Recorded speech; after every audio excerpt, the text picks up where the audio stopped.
Yes, we'll get started.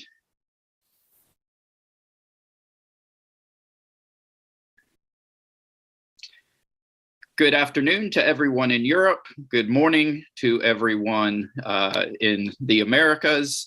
We have this morning a webinar with some real experts to speak about and inform a broader public about the situation in Ukraine and the extent to which religion is or is not part of this conflict. We are being hosted today by jointly by the Coalition for Religious Equity and Inclusive Development and the Orthodox Christian Studies Center at Fordham University. This is our first official partnership, which we're quite excited about, and we're looking forward to many more. My name is George Demakopoulos. I'm one of the co-founding directors of the center at Fordham, and I will be serving as the moderator today. We have really some world-renowned experts joining us. I'm going to introduce each of them quickly. I'm going to make a few broad observations, and then we're going to let each of them speak for several minutes with some opening comments. You will notice, I think many of you are familiar with Zoom by now, but you will know that there is a Q&A feature at the bottom of your Zoom screen. As you have questions throughout the session, please feel free to type them in. We will do our best to get to as many as possible. We are planning for this to run for about 90 minutes. And of course, there will be additional conversations in the future. The event is being recorded, and it will be posted on the YouTube pages for each of the partner organizations. So our panelists this morning, in the order in which they will speak: first, we have Archimandrite Father Cyril Hovorun, professor in ecclesiology, international relations, and ecumenism at the University College Stockholm. We have Father Deacon Daniel Galadze of the Kiev Archeparchy of the Ukrainian Greek Catholic Church, fellow at the Center for Advanced Study Beyond Canon at the University of Regensburg. He will be joining the faculty at the Orientale in Rome in the fall. We have Sergei Shapnin, editor-in-chief of The Gifts, a magazine of contemporary Christian culture, and curator of exhibitions on contemporary Christian art. Joining us in a few minutes, he has many pastoral and clerical responsibilities, but joining us in a few minutes will be His Eminence Archbishop Angelos, Coptic Orthodox Archbishop of London and founder and director of the Refsimi. And we have my good friend, Dr. Maurice Tadros, professor of politics and development at the Institute of Development Studies and the director of CREED. So let me make just a pair of quick observations before we invite our panelists to speak. Because our panelists are better equipped to speak to the specific situation on the ground, both in Ukraine and Russia, let me make a few global observations about the way that we use religion when we're speaking about or commenting on Putin's motivations or the role of the church or what the Ukrainians, Russians are doing, or frankly, how we talk about it. One point I'd like to make about this is that there is, even though it is absolutely the case that Putin isn't an abuser of religious sentiment, an instrumentalizer of religion for political purposes, there is nothing new about that, even in the time of war.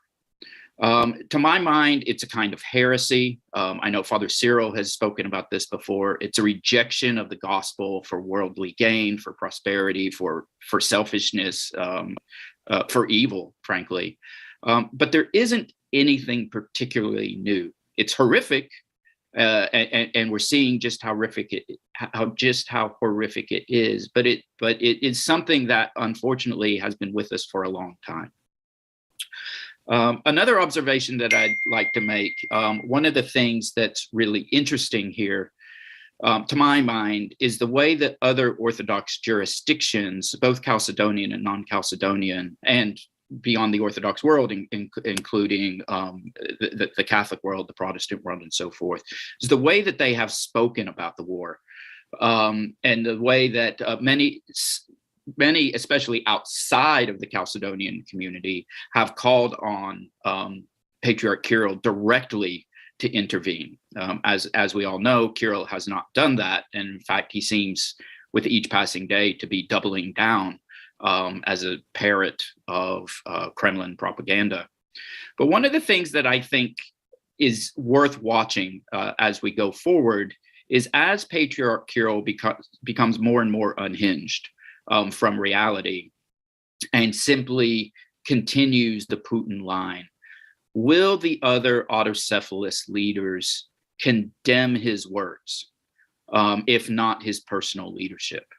What would it actually take for the Patriarch of Serbia or of Antioch or of some of these churches that are really staying on the sidelines? What would it take for them to call him out? I don't know the answer to that, but I think that this is something worth watching. So with that, I would like to turn it over now to our first speaker, Father Cyril.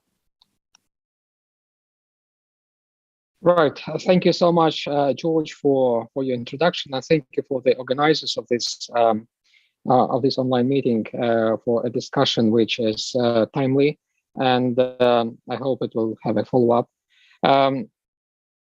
George, you marked the main topics, the main issues that need to be addressed in order to comprehend what is going on. We are still in the process. The war is still going on, and probably it's too early to reflect on it in the proper academic, scholarly, or ecclesial way. But it's already a kairos to do something to start this sort of discussions. And indeed, I believe that as you indicated, this war has a religious dimension. It certainly has a political motivation dressed in the religious rhetoric, and it has been so since at least 2014, when the war actually began. Yes, we are talking about the war. Everyone talks about the war nowadays, but it is not a new war. It's just an escalation, a new phase of the war that has been there since 2014. From 2014 until February 2022, it was what I call the slow war, which claimed, nevertheless, almost on the everyday basis, human lives in the east of Ukraine. And we have been warning and writing about this war since then. And we've indicated that this war has been underpinned by a quasi-religious agenda. It's indeed not about religion per se, it's about the abuses of religion. That's why I was asked in one of the show's interviews whether religion as such should be blamed for the war. I think it is a wrong approach to it. No, we are dealing with an abuse of religion. We are dealing with the instrumentalization of religion and weaponization of religion by political forces, which do not subscribe to religion as such, but they use religion to their own ends. This is certainly the case of Vladimir Putin. Even though he claims to be a religious person, I believe he is profoundly secular, and he uses religion to his own ends. He has some strange ideas, a mixture of superstitions, some kind of metaphysical, worldview, which needs to be analyzed in more detail in due time. And he is a manipulator. He is an abuser regarding the religion. Unfortunately, the church yields to his program, his agenda of abusing religion, corroborates this agenda, and is complicit with his agenda and the war as such. We in the Orthodox world go through a profound crisis. This, I think, no one will doubt that. And I would say that this crisis should be understood in the proper Greek sense of the word. Krisis in Greek means judgment. We are dealing with a judgment. It's, if you want, it's a doomsday, not just for Ukraine, where we struggle to survive. It is also a doomsday for the Orthodox Church. The Western churches, including the Catholic Church and the Protestant churches, had their own crisis momentum after the World War II, following the collaboration of some significant religious groups in the Western Europe with the Nazi and fascist regimes in the interwar period, and then during the World War II, the main Christian denominations in Europe repented about this collaboration. They changed their mind. That's exactly what the Greek word metanoia, repentance, means, changing their mind. And we saw the indication of this change, like in the, of course, in the Barmen Declaration of the Protestant churches. We saw this metanoia in the decisions of the Vatican II, which had its own opportunity to overcome the crimes and mistakes that the church made during the World War II and before that. The Orthodox churches who had cooperated with the fascist regimes in that period of time, we had our own small fascist regimes in the Orthodox world, like the Serbian, the Romanian, the Greek dictatorships. We, the Orthodox churches, never repented in what we did. Now, we're much overdue, with much delay. We have this opportunity and we should not miss it. We have to reconsider our positions in the political theology. We should probably, yes, what I call the deputinization of the Orthodox theology is very much urgent nowadays, and we need to address it as soon as possible. But as a matter of fact, we need to go even further in the past. We need to reconsider the roots of this Putinization that happened in our days. This is not a new phenomenon. It's just an updated form of what we had during the 1930s, during the 1940s, during, for instance, the dictatorship in Greece in the late 1960s, when the church cooperated, appeased, and justified dictatorships, justified the abuse of power in the name of, of the traditional values, in the name of Byzantium, restoration of Byzantium, or whatever excuse they found to support the authoritarian regimes. We see the repetition, the reincarnation of those, what I call totalitarian theologies in our days. We need to address this. These theologies, we need to deconstruct, I believe, these theologies in the same way as the European theologians, Western theologians had deconstructed their own totalitarian ideologies and theologies. And we need to do this urgently. It's our call. We will do it with a big delay, of course, but we cannot miss this opportunity. That would be my message. We need the process of deputinization. We need a synodal condemnation of, yes, I agree with you, George, with your language of the heresy that we are dealing with. I am currently in Constantinople, and I believe that the Church of Constantinople needs to take a lead in the process of addressing, on the pan-Orthodox level, of the issues that we are discussing right now, the totalitarian tilt in our Orthodox theology, the roots of this tilt, the roots of this tendency.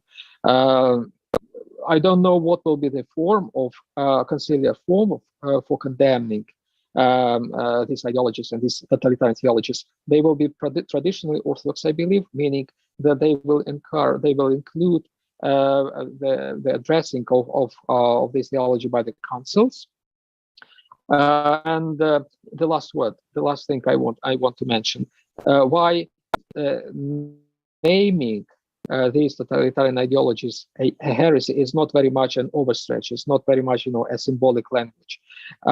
We should not forget that the nature of the heresy is to create impediment between human beings and God. And traditionally, the traditional heresies that existed in the past of our church exactly provisioned such impediments between the human beings and God. What we are dealing with right now with the ideologized theologies or theologized ideologies, you name it, both ways are correct, I think. We are dealing with a creation raising idols that substitute the alive and loving God that we believe in, one God. those idols of the traditional values of the civilizations, when the civilizations, including the Greek civilization or Russian civilization or any civilization, substitute the church, the human unity, those are idols that need to be removed, need to be condemned. That would be the process of catharsis through the condemnation of those, yes, I would dare to say, heresies that now haunt our Orthodox world. We need to address it. It's time. It's kairos. We should not miss it. Thank you. Father Daniel. Yeah, thank you very much, George. It's an honor and a pleasure to be here with you, notwithstanding the horrible circumstances that are going on right now in Ukraine. I'd just like to give a short presentation on not the Orthodox churches, but the Eastern Catholic presence in Ukraine, which has been there for centuries. There's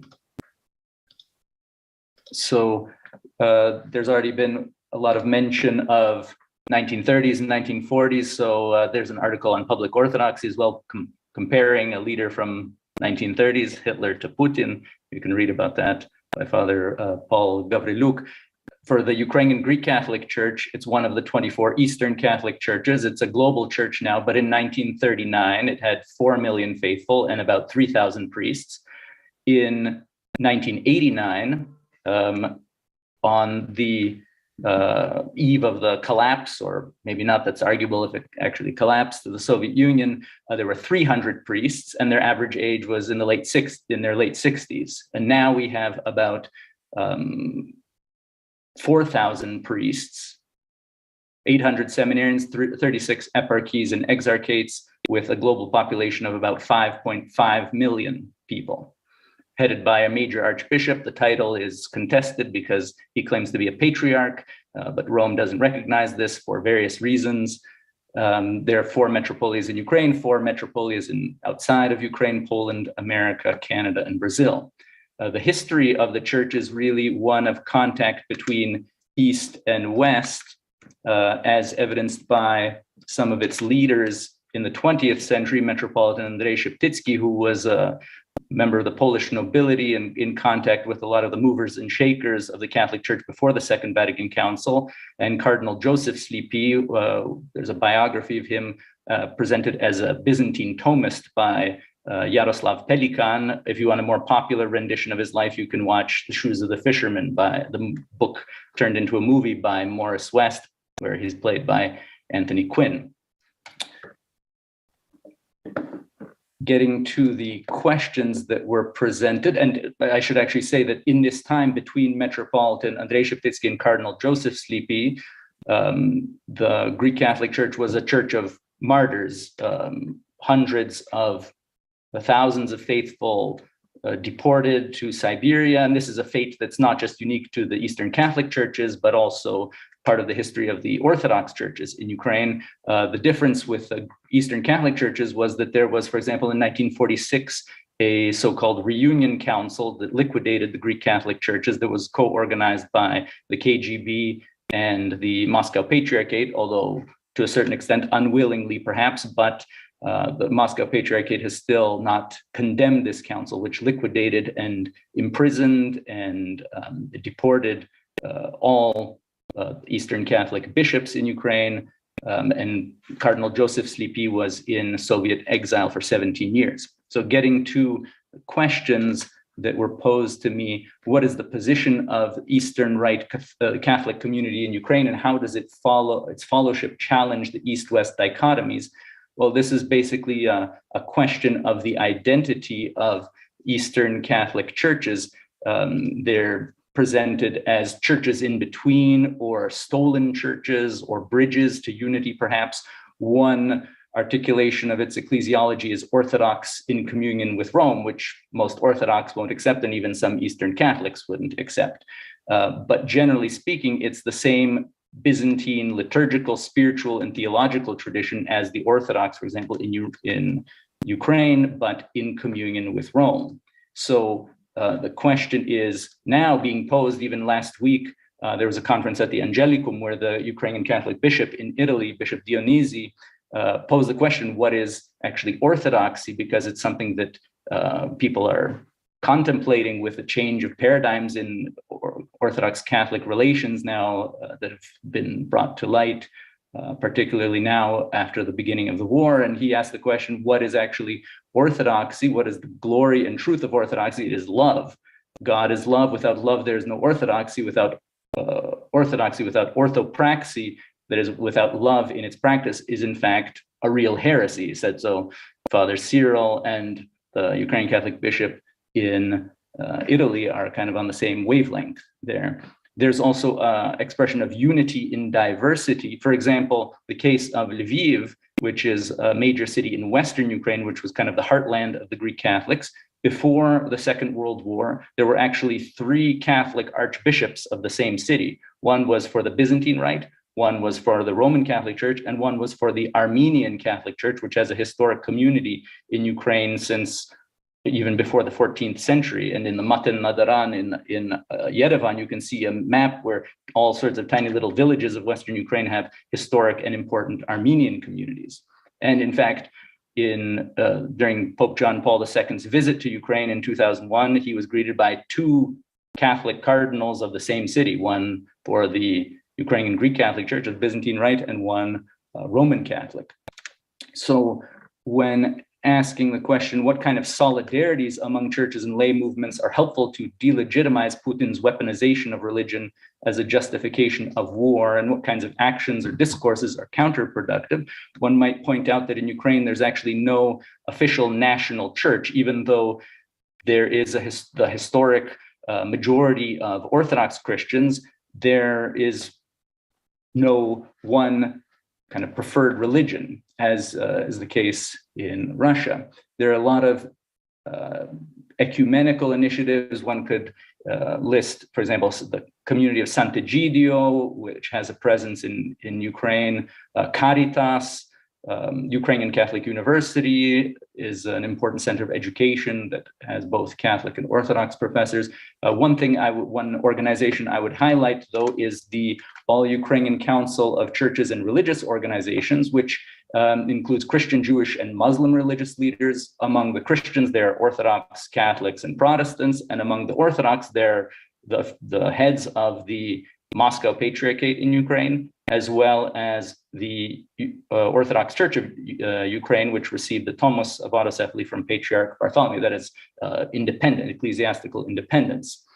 So this organization has a rotating head, and they issue statements on various questions of ethical, educational, government policy, and most recently against the war in Ukraine right now, even appealing directly to other countries and international organizations, for example, for a no-fly zone, or appealing to other countries, for example, Belarus, not to send its troops into Ukraine.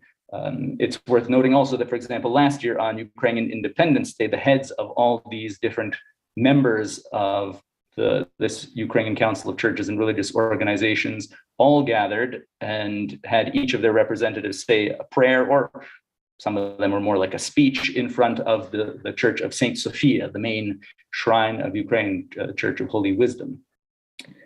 In all of this, one, of course, needs to be aware and cautious about the border between good patriotism and nationalist politics, the emphasis on local church versus universal mission of the church.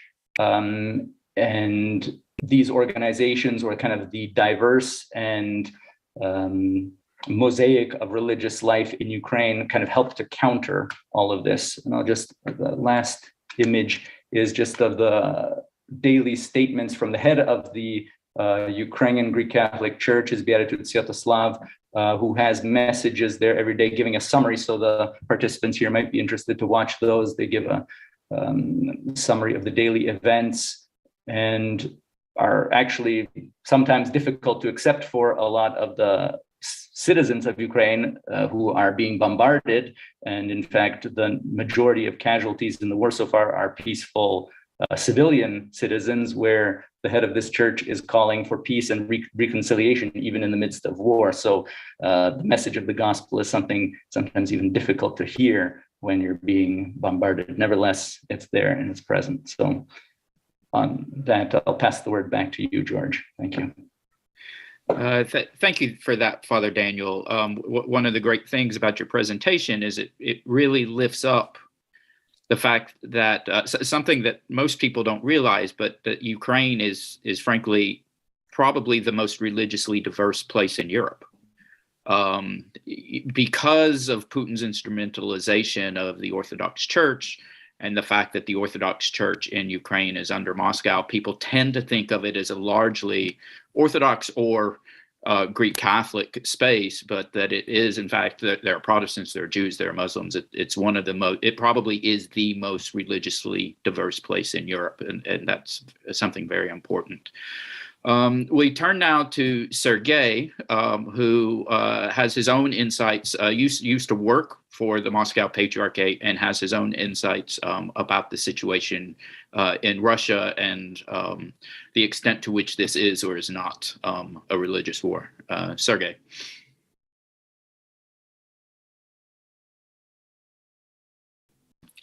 Yeah. Could you hear me? That's okay? Yeah, good. Thank you very much for this invitation. Thank you, George. Thank you, Maritz.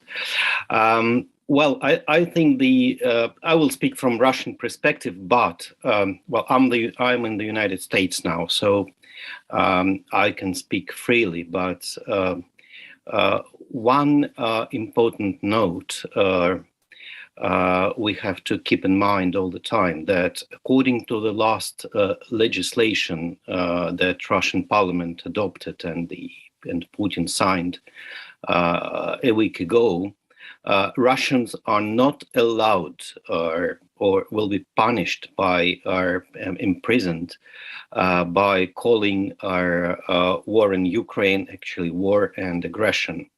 And yesterday, a priest from Karabanova, Father John, was sued, and he was forced to take the appeal for peace in Ukraine from his parish website, and he has to pay penalty 35,000 rubles, which is now approximately $200, but his salary is, as a parish priest in the village, is $100. So it's well, it's a serious punishment in terms of Russian province.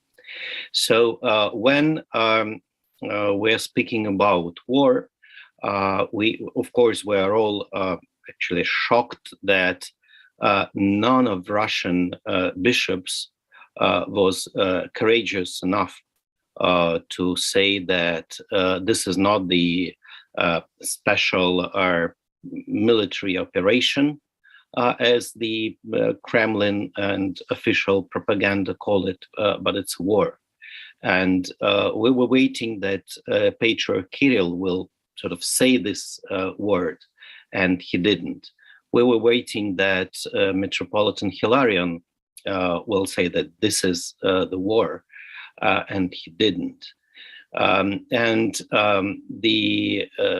main problem now, I think that it's absolutely clear that modern Russian Church is not honest, and it seems that their officials lost this ability to be honest.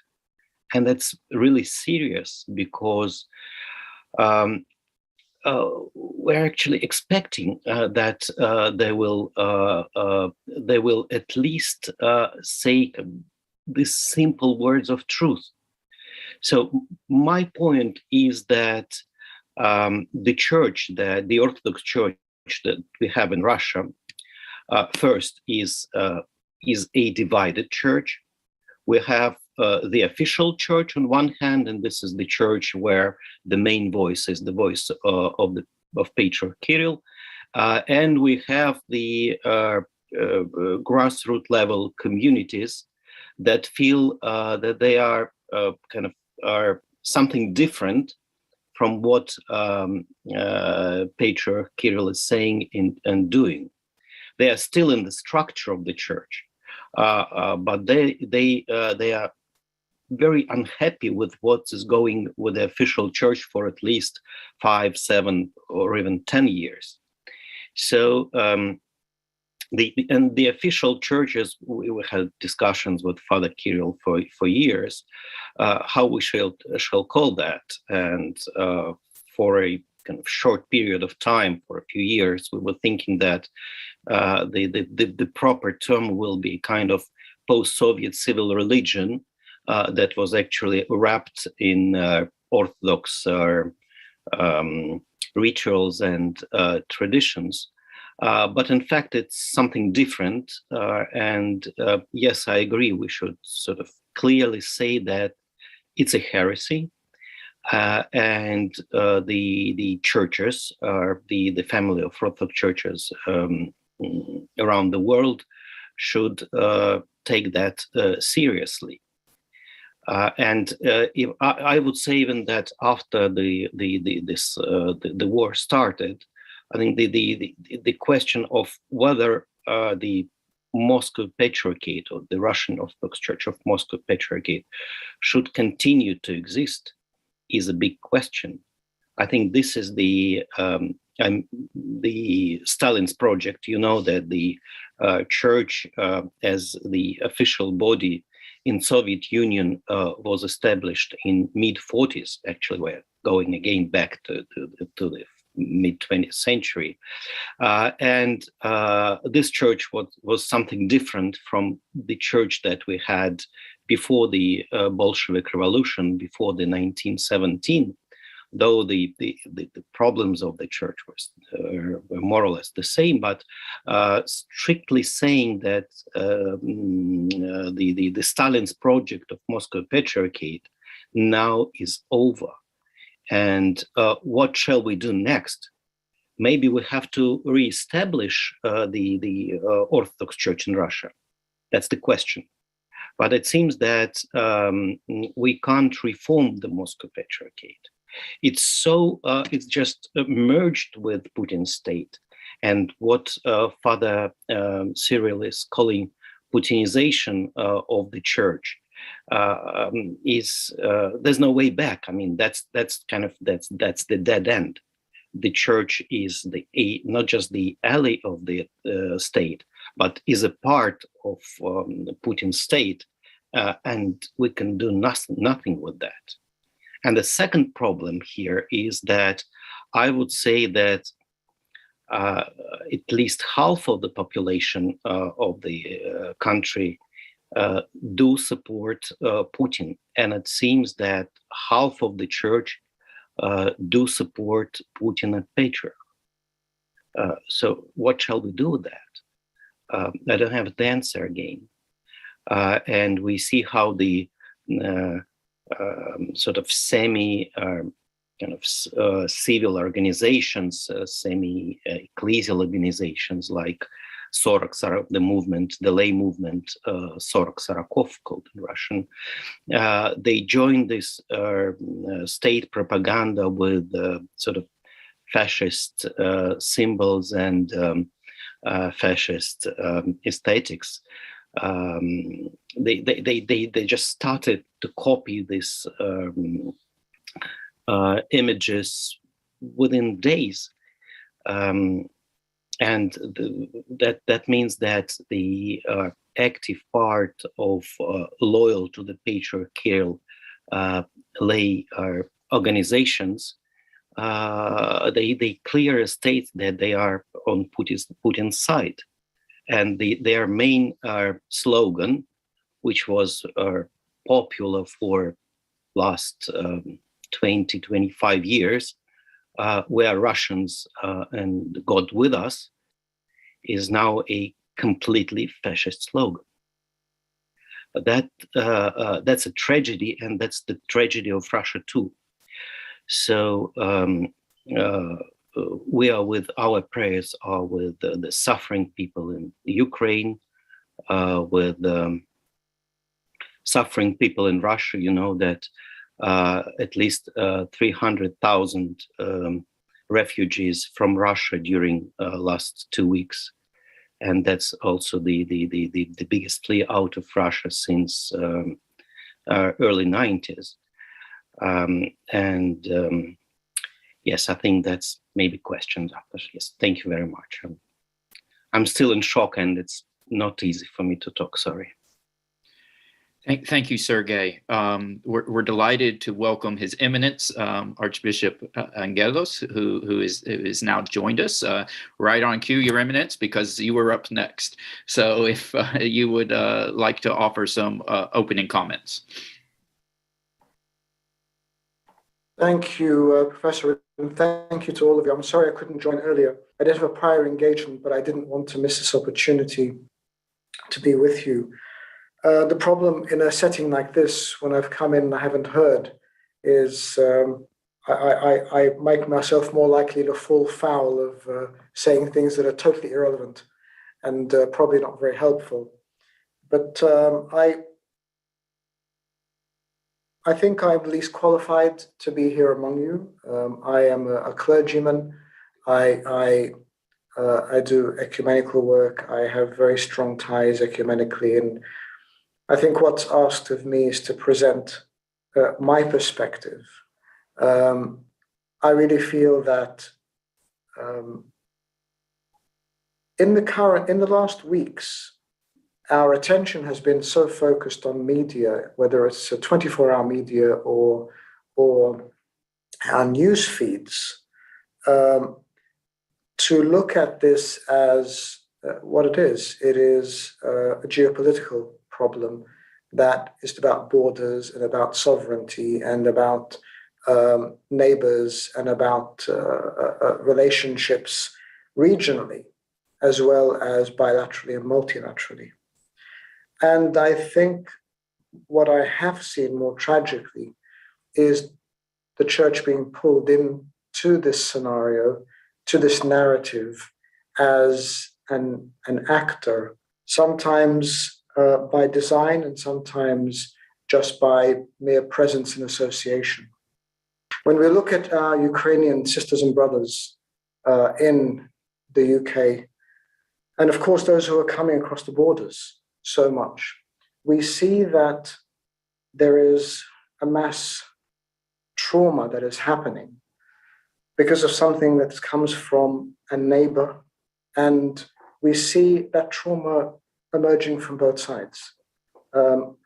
I am just learning over these last months what a great and a very sizable relationship there is between the Ukrainian community, both in Ukraine and abroad, and the Russian community in Russia and Ukraine and abroad. And I think the church here must always draw a line of being a servant of the people.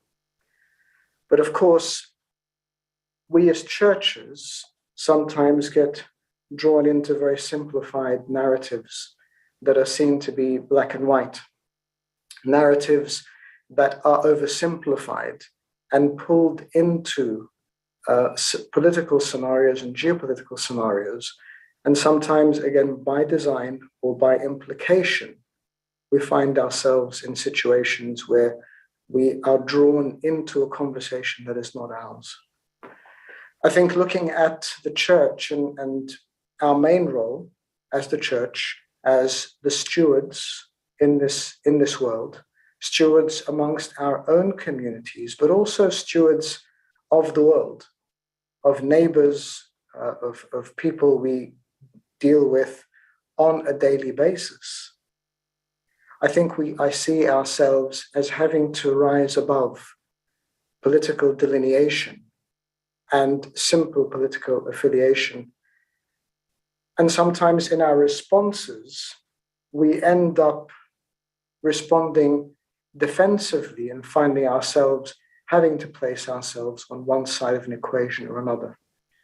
When we look at our own situation as Coptic Orthodox Church, it is absolutely legitimate and I think essential that we are able to look at the sufferings of those around us with an eye that looks at the human suffering that is complex and that has a variety of relationships and interrelationships.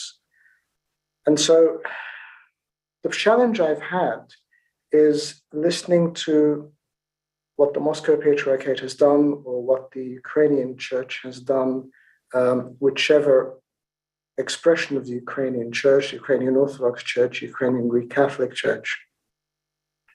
And people then will put them into branches and pockets where they are seen to be at enmity with each other.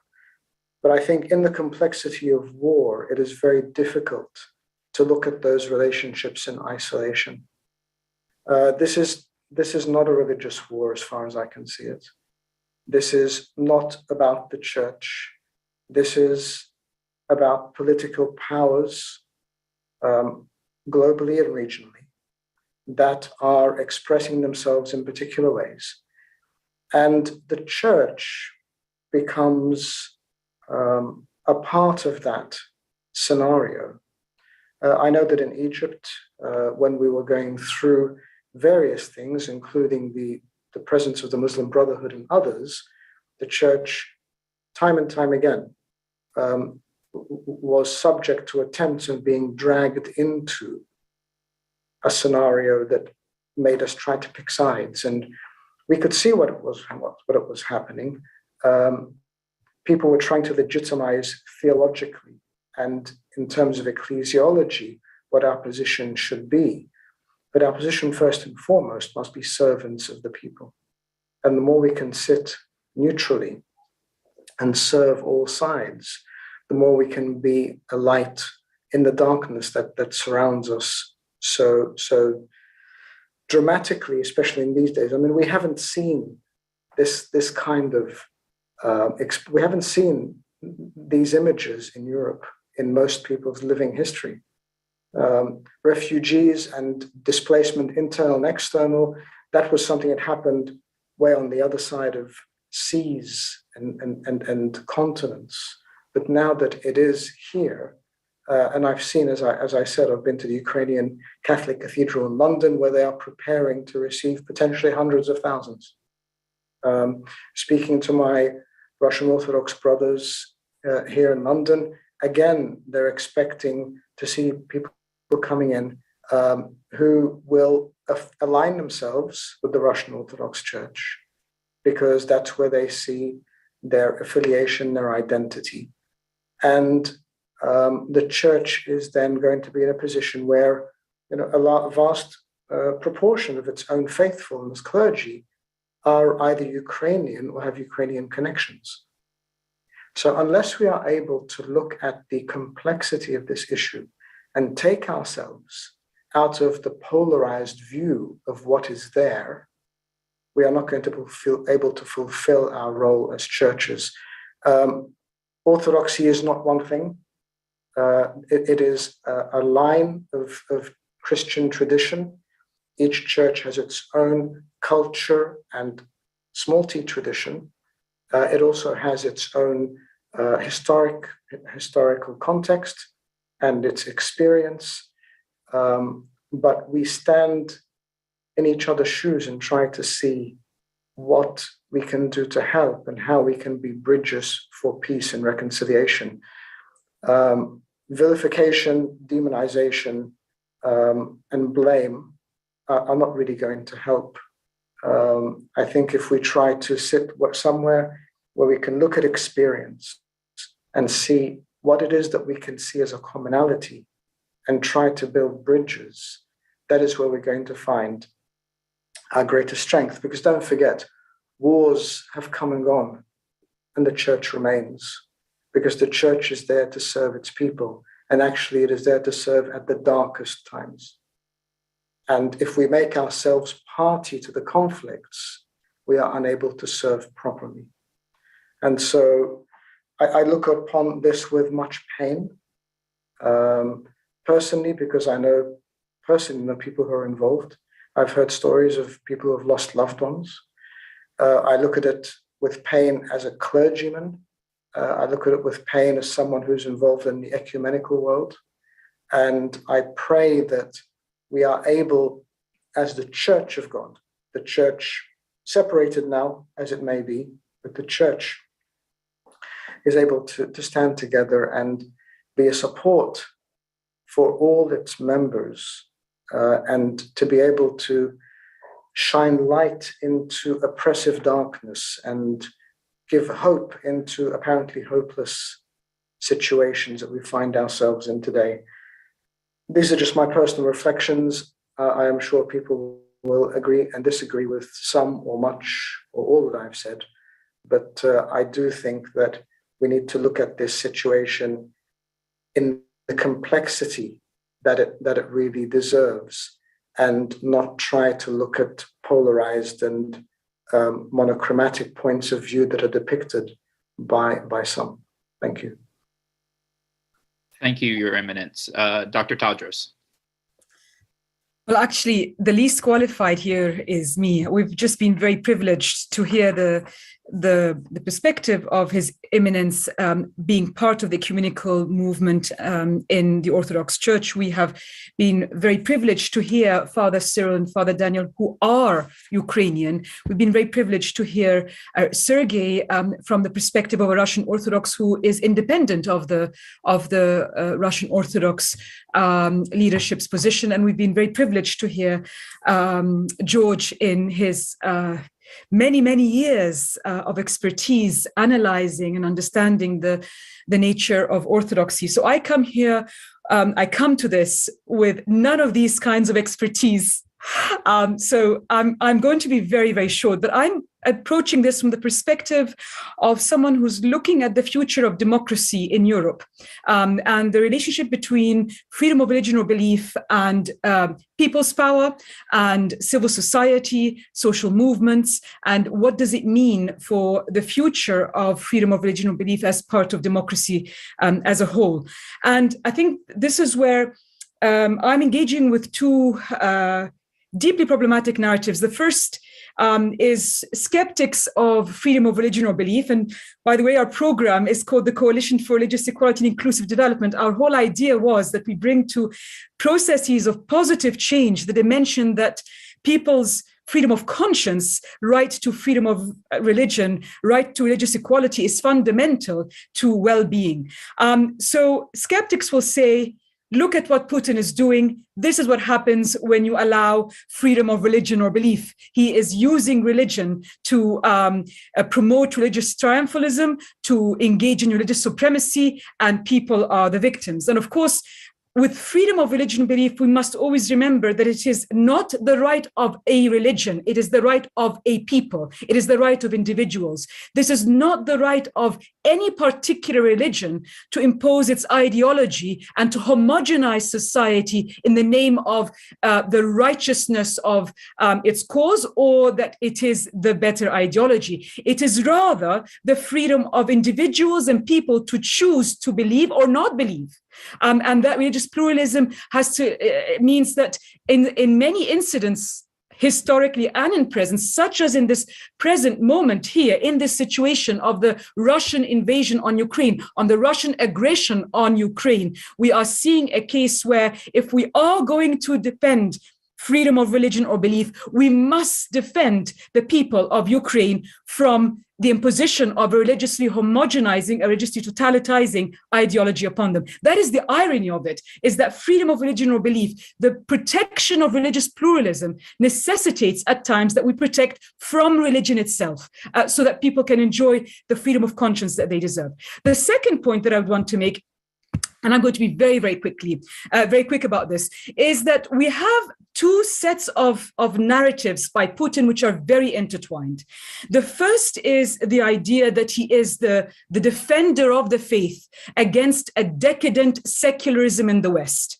And it's a kind of pitting the higher moral grounds of religion versus a secularism that is individualistic, that doesn't respect people's freedoms, etc. And I think the caution here is that we must be very very, very careful not to make this into a case of religion versus secularism, because as has been shown by Father Cyril, by Father Daniel, references made by George and His Eminence, there is a plurality of voices in the Orthodox Church, and there is no monopoly in who represents the Orthodox world. This is a case where there are different leaderships, different patriarchs, at least 14, and there isn't a situation in which the Russian or any other church can claim to represent a highly varied world, really. So given that the Ukrainian people, 68% of them, according to one statistic, are believers, purport to a certain belief system. It means that if we are going to pit this as secularism versus religiosity, it's going to be a negation of a fundamental dimension of their identity, that they hold to democracy, but they also are very proud of the faith that they hold. So we must not allow that to happen, because that would feed into that narrative, which would then vilify a whole group of people. The other thing is the vilification of the Russian Orthodox lay people and clergy who have risen against the Russian Orthodox Church. I'll put in the chat function, but so far we have 186 Russian Orthodox clergy, with people like, the examples that Sergei gave of, a clergy speaking up against war. 186 who have said this war is not in our name, no to war. And I think it's really important in that sense to remember the diversity within any followers of belief, so that no one can claim a monopoly on the faith, on any particular faith. The fact that the Russian Orthodox leadership purports to be the representative of a large cohort does not mean that it is the only representative, nor does it can speak for every single Russian Orthodox. And that's why we really shouldn't allow this binary to happen. Sorry, I gave a wrong number. It's 286 Russian clergy. I'll put it in the function room now. The chat room, sorry. The other thing, the next question is, well, what has happened in Ukraine with its assault on the idea of religious pluralism in all its richness, in all its intersection of ethnic and religious and geographic diversity? That assault that has happened in the name of one particular political power through its weaponization of another makes us be very, very careful about what is awaiting the rest of Europe.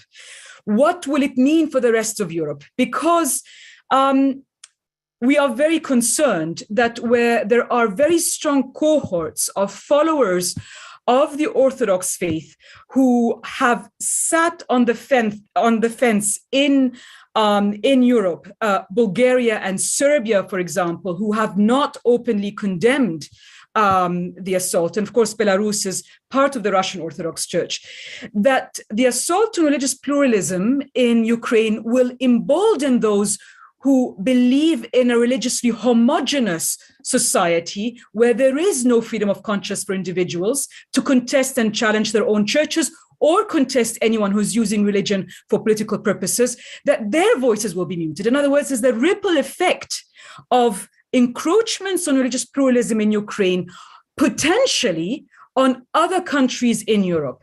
And the fact that the West, some Western narratives, that's not generalized, some Western narratives fall into Putin's trap of seeing a secular West. And here, unfortunately, secular isn't with the wonderful broad understanding of division of state and church. It's secular as in they believe Putin's narrative of secular meaning anti-religion, elimination of religion. This is the time now for us to engage with the Orthodox and followers of all faith and non-faith in Europe, such that there isn't this take on Putin's discourse, which is spreading extremely quickly in the Orthodox and non-Orthodox parts of Europe, where there is an attempt for a legitimization of what's going on in the name of religion. So I think the importance of Western narratives not to fall into the trap of saying, well, we are here in Europe to liberate from the authoritarianism of religion, because as George said, Putin doesn't have the right to speak in the name of religion. And sometimes in the name of protecting freedom of religion or belief, we have to challenge religious forces in the way they unfold. I'll stop there. Thank you very, very much. Thank you, Maurice. I think I speak for everyone else when I say that we all want your energy. We all want your energy and passion. So the way we are going to proceed from here, we've all heard one another speak. I'd like to just really open the floor to let our panelists respond to some of the opening comments that we heard from the others. And then there are several people who have put questions into the Q&A feature. I've jotted some down. I have plenty of questions that we could go there, but we're going to let our fellow panelists respond to one another first. I saw Sergey's hand first, then Deacon Daniel, and then Father Cyril. Yes, thank you. Just one more note. I think it's quite important now to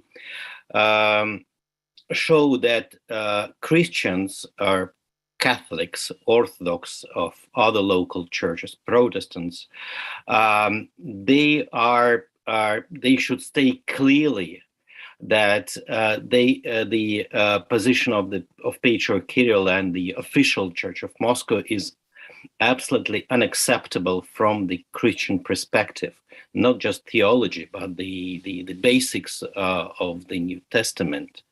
Because the sort of the diplomacy of Moscow Patriarchate is, if they have some problems in communication with the Ecumenical Patriarchate, they switch to our Pope of Rome and trying to develop relations with the Catholic Church. Then they step back. They're trying to communicate with conservative Protestants in Texas or whatsoever.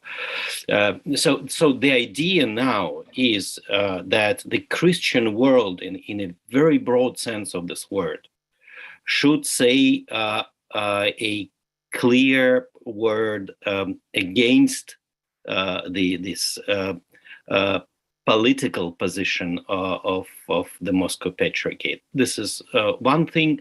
And the second thing, which is also very popular in Putin's foreign policy, and as well in the foreign policy of the Russian Orthodox Church, actually is money.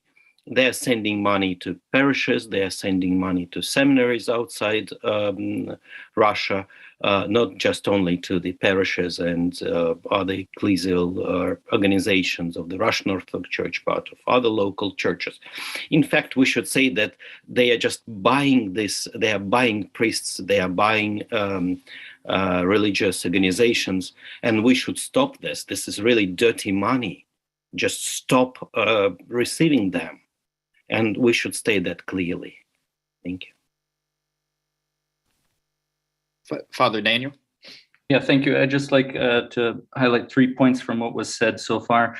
His Eminence Archbishop Angelos mentioned it's important to be informed. And I think it's also important to understand the names of the different groups involved here. You mentioned the Russian Orthodox Church, but it's important to know at least one other name of a group in Ukraine, whether it's Ukrainian Orthodox Church, Ukrainian Orthodox Church of Ukraine, that has Thomas of Autocephaly from Patriarch of Constantinople, or other things like that. So just I think it's important that people get informed and educated and able to name names, as was mentioned.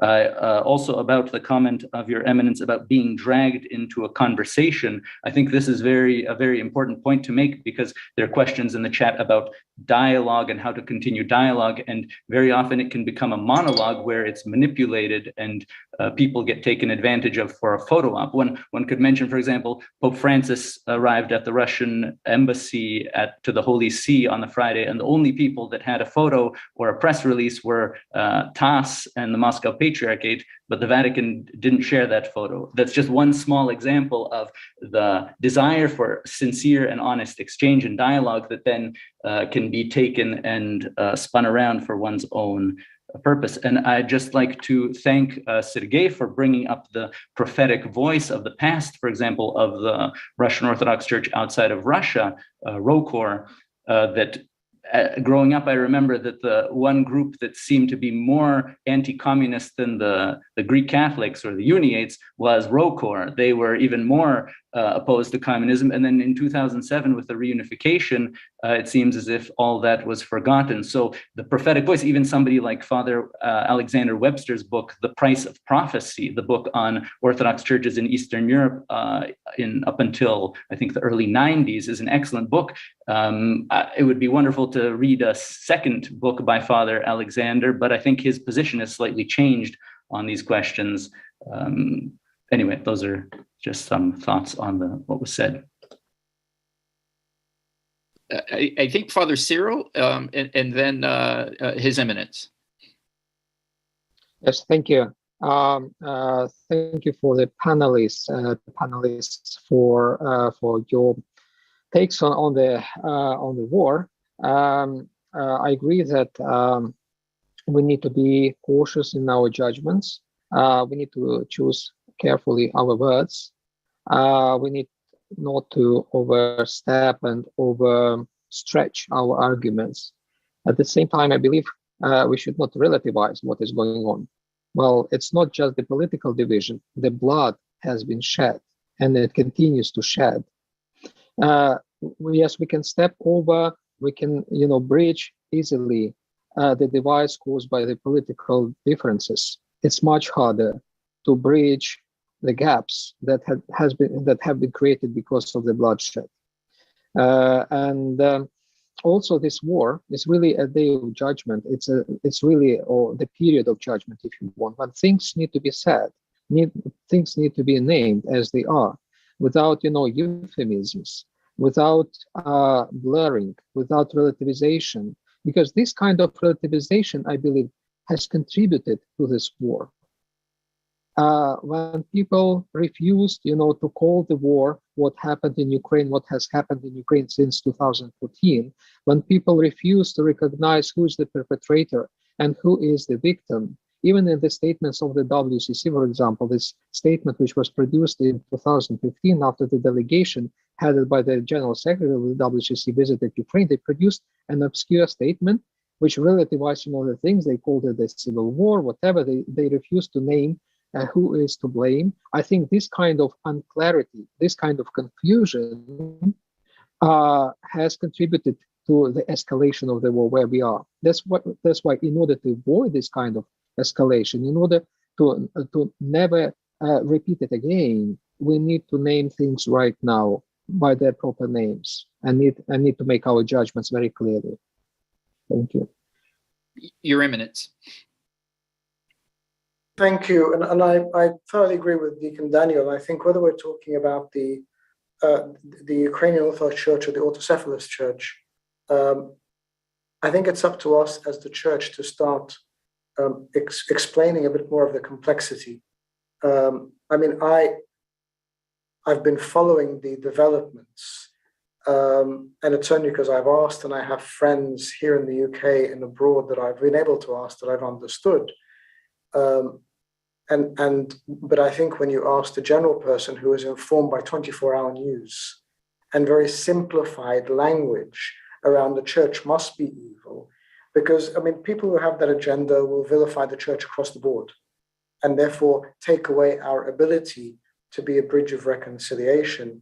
And Father Cyril, I agree again, in Egypt, when there were clashes between when there were attacks of Muslims on Christians, and that was called sectarian violence, there was nothing more offensive, because it blurs lines of what's happening. But I'm also a firm believer of not backing parties into a corner they can't come out of. And I think we always need to leave lines of communication and ways back to a table to speak, to converse, to reconcile, to work together.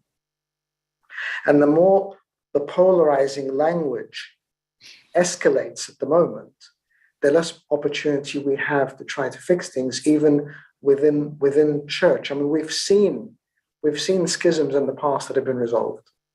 We've seen separations that have been, that have been overcome.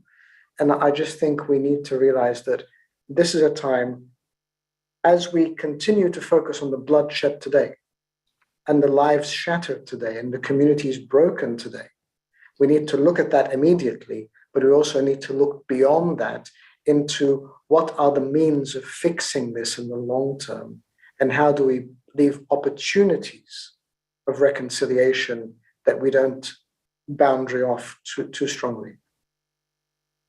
Thank you, Your Eminence. Dr. Tadros, everyone else has had a comment on the opening statements. Would you like to add anything else before we go to some of the questions?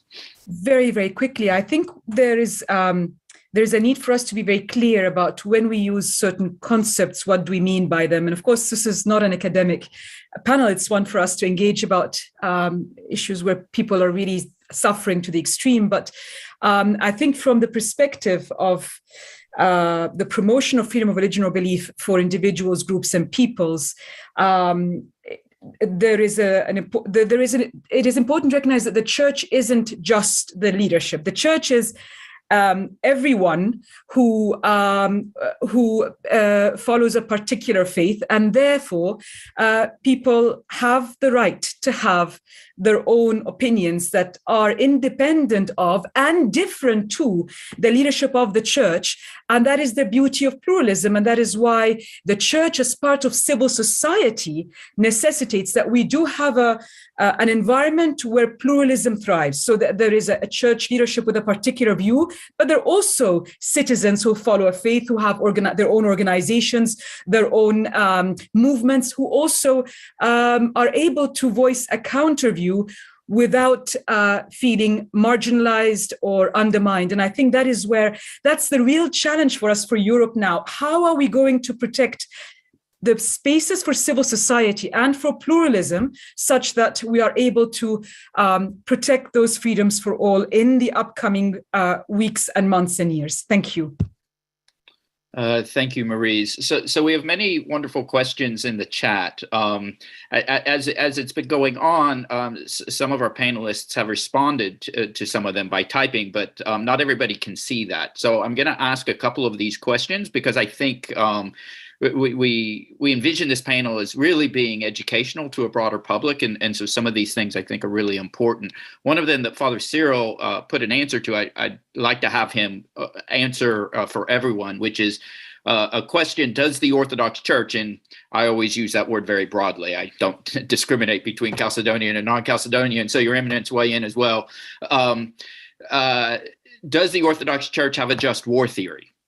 Right? Are there principles like established either in the tradition or in canon law to adjudicate a war that seemed like this one that seems so clearly lopsided in terms of aggressor? Right? Does the Orthodox Church have that kind of language, vocabulary, tradition? So, Father Cyril, why don't you start, and then anyone else who'd like to weigh in? Thank you. Yes. Well, the difference between probably the Eastern churches, including the Chalcedonian and non-Chalcedonian churches and the Western churches, is that in the East, we don't have codifications either of canon law or of some theopolitical theories, including the theory of just war. We are based on precedents, and we are based on different witnesses in our tradition, which is the patristic tradition. And in the patristic past, we can find arguments and words in support of both just war theory and in support of pacifism. And nowadays, what I hear, the voices, especially from Russia, a number of priests, kind of outspoken, famous priests, have spoken against peace. They say peace is a sin in our days. Peace is something unacceptable. We need to go for war at any price to the final end. This is horrible, and I think this is sin to make this kind of statements. At the same time, I believe this is a task for our modern Orthodox political theology. And in this task, I think we should join our efforts. I mean, the Byzantine churches and the non-Byzantine Oriental churches to produce a kind of consensus-based theology of peace, of addressing violence. This is an imminent task. We haven't done it yet, but we should do it. Thank you. Sergey.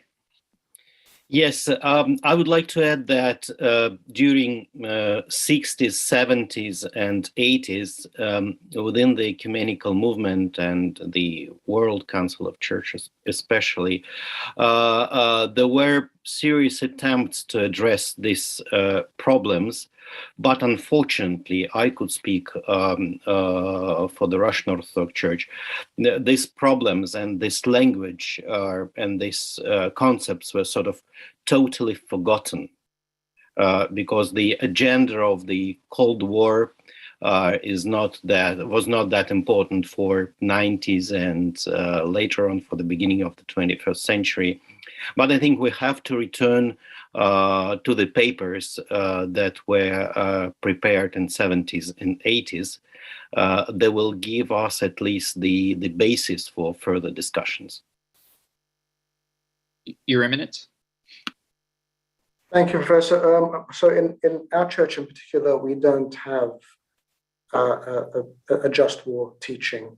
And I suppose that may come from the fact that we've lived persecution for most of the time, and we're not a state church, and we haven't had to play into that dynamic. Just addressing a couple of the questions that I've seen come up, it's never too soon to preach. It's never too soon to preach. If I don't preach, I need to be here. I'm not a politician. I must say with great shame, I'm not academic. I am here as a clergyman. And if I don't preach, then the world is really in a bad place. And if I'm not looking towards reconciliation, then I shouldn't be here. And yes, I'm really sorry. I did forget the word Ukrainian and I stumbled a bit. That's because I ran into this room to be with you and not miss this opportunity. But I did not forget the Ukrainians when I stood with them in Trafalgar Square last Saturday.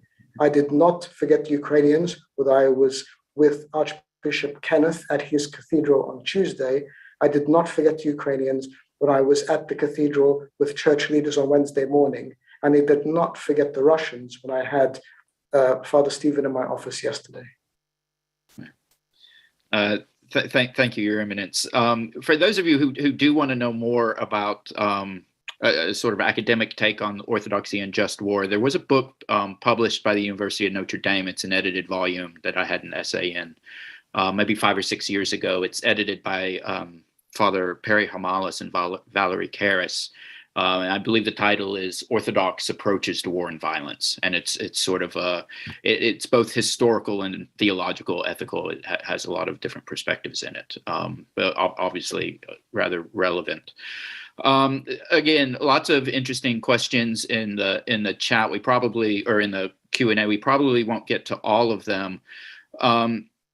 Several people have talked about, ecumenical responsibility here. And in the chat, somebody uses the phrase, I don't see it right now, but someone has used the phrase, the ecumenism of the Gulag, right? And I've heard a similar expression, Your Eminence, when the Coptic Church was going through so many horrible things, over the last decade. We talked about the ecumenism of blood, right? That we saw against all Christian traditions in the Middle East. God works providentially, right? Is there a possibility that the crisis in Ukraine, which is not only affecting one religious tradition, but all are suffering, is there and those in Russia who are protesting against it, and many of them are going to suffer for it, right? Is there a sort of window here for an ecumenism of the Gulag? Would anybody like to comment on that? Father Daniel? Yeah, I think it's already happening if one follows the statements not just of the Ukrainian Council of Churches and Religious Organizations, but just the personal statements of your average Orthodox or Greek Catholic or Roman Catholic priest, your pastor, a rabbi, that they are expressing their horror at these things that their communities all experienced during the Second World War, and the bombing of the radio tower right near Babin Yar, the Holocaust Memorial, the place where thousands of Jewish people were killed during the Second World War, was condemned by everybody.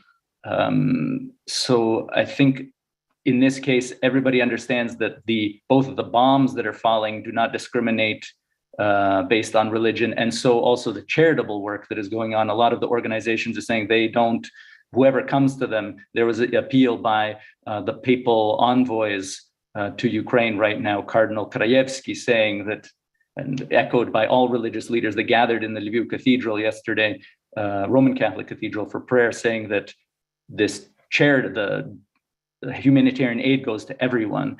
And this sounds like it echoes what was being said both in the Solovki prison, that one can read in accounts of Orthodox new martyrs that experienced this when encountering Catholic or Protestants there, and also in the memoirs of Cardinal Joseph Sleepy, that was embracing his Orthodox or Protestant brothers in the prisons. And oftentimes there was greater suspicion of one's own people that seemed to have collaborated with secret services than with the people that were on, let's say, the other side of the fence ecclesiastically, whose suffering was evident.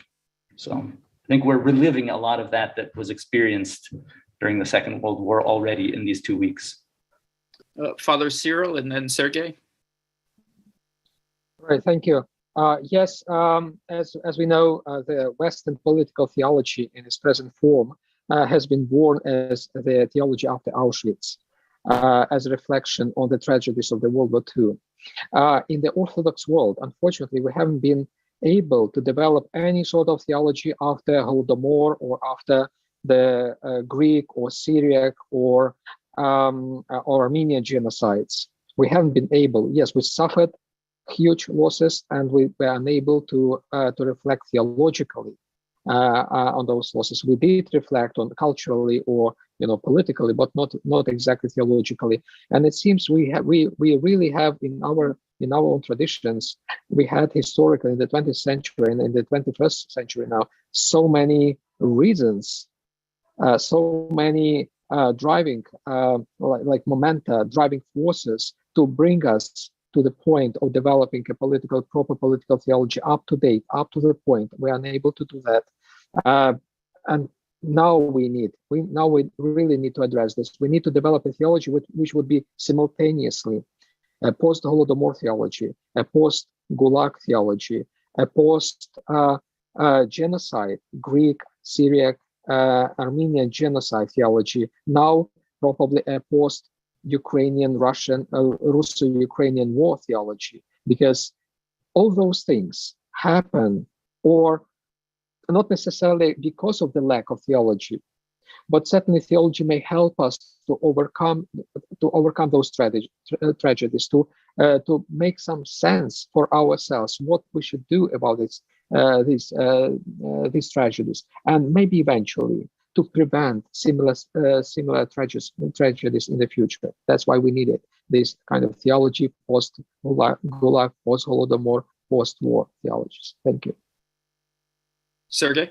Yes, I do agree with Father Cyril that, in fact, we didn't have this after Gulag theology, and the attempts, actually the only group theology after Gulag, as far as I know, was formed in the Amsterdam University by Katya Tolstoy, Professor Katya Tolstoy. The problem in Russia itself, and I think that's really the huge problem, is that theology cannot develop under ideological pressure. And we have really very strong ideological pressure from the state on the church and from church officials on the theologians within the Russian church, that the idea of the empire is the sort of the key idea, and nothing should be sort of questioning the sacred status of the empire.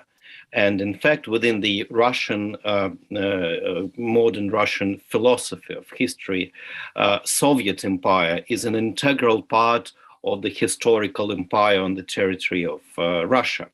So you have to be very accurate and not too critical against the Stalin regime and the Soviet Union in all its phases.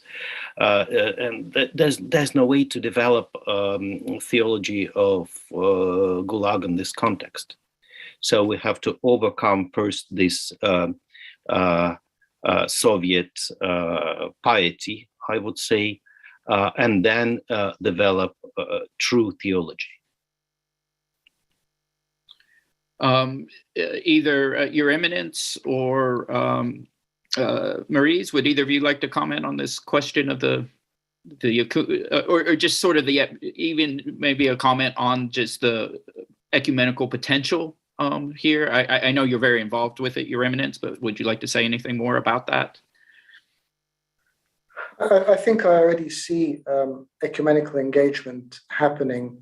There are attempts to try to approach various sides, including the Moscow Patriarchate and the various manifestations of the Church in Ukraine. Unfortunately, none of them have been successful yet. I think these are very early days, and regrettably, this will go on, unfortunately, for longer.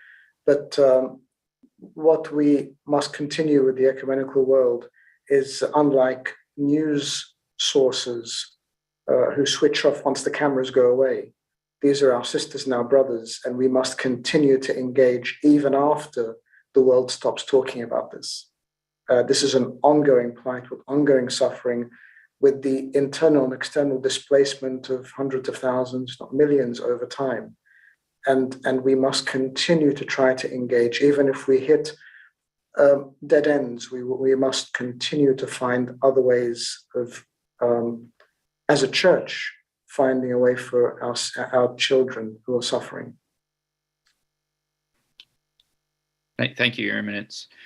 We really are coming to the end of time. Let me just ask quickly if anyone has something that they think, what should we be watching? What should we be looking for?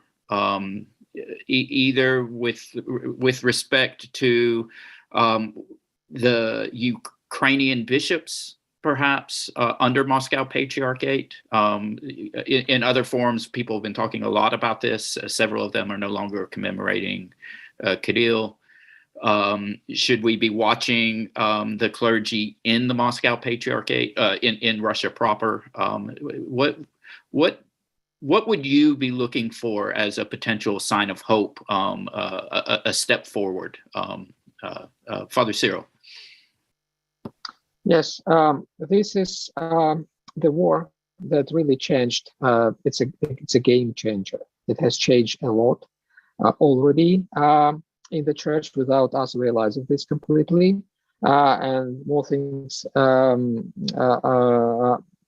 happen in the future. I think one of the changes that has occurred is that people on the ground. Nowadays, there are people, in the shelters, in the basements, hiding from the air strikes, hiding against the bombardments. I know priests who were hiding literally in the shelters on the occupied territories, being afraid of their lives. So it's not just people on the ground. Sometimes it's people under the ground. They have now much more powerful voice. And we need to listen to that voice of the ordinary people. Well, I believe the time of statements is gone. Who cares about statements in the time when people die? Yes, people who produce statements, they may believe that their statements are important. More important are the voices that come out of people who struggle to survive, literally, who don't know whether they will live tomorrow, or maybe they will die next moment. those words are much more sincere. They matter much more than the official statements produced, in the security of the offices. That's what we need to pay attention to primarily. And I think that those voices are the driving force behind important changes within our tradition, within our church. Thank you. Thank you, Father Cyril. Anyone else with a final comment, or I'll turn it over to my colleague Maurice, who will wrap us up. Just say one word. Yeah, please, Father Daniel. Look for peace, and for those who are speaking about peace.